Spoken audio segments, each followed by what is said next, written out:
noget til dig? Nej, jeg anede ikke, vi lavede sådan noget.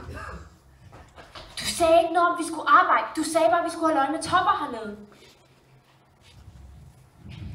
Undskyld, men vi har altså ikke brug for hjælp. Alle har brug for hjælp. De ved det bare ikke helt selv. Mennesker er nemlig ikke for kloge. Nej, men det går altså ikke. Kære mor, du må ikke lukke os i den frygtelige kulde. Vinteren vil snart rive og flå i vores sultne kroppe. Det er altså først vinter om 6 måneder. Men lad mig så høre, hvad I ved om mælk. Alt. Simpelthen alt. Jeg stod selv for malkningen af hestene hjemme på gården. Hestene? Det er grisene. Kan I spille på den der? Ja, saxofonen. Nå, så det er en saxofon. Ja, det gik så hurtigt på lærret. Jeg nåede slet ikke at spørge. Undskyld os 2 sekunder. Fjols. Kan du overhovedet spille på den der? Det ved jeg ikke. Jeg går om en saxofon.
Til at blive. Jeg sagde godt nok, at vi ikke havde brug for hjælp. Men på den anden side fik I milkshake-maskinen til at fungere. Så jo, hvorfor ikke?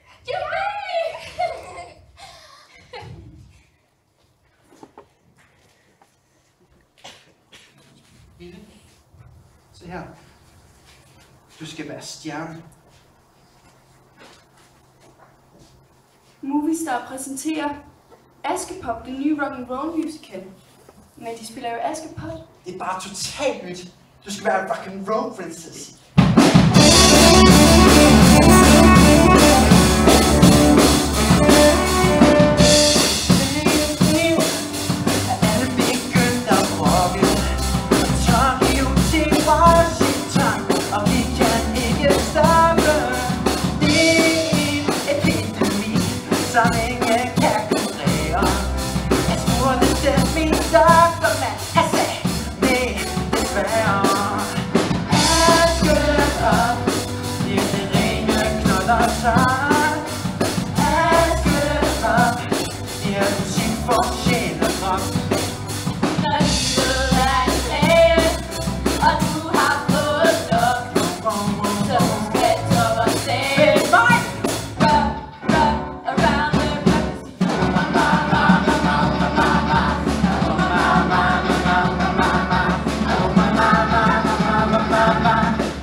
Mor, hvad gør vi?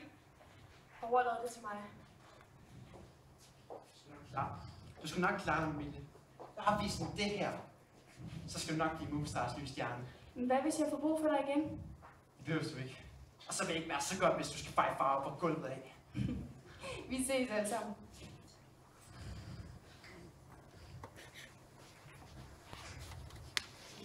Man kan kun blive engel, hvis man offrer alt.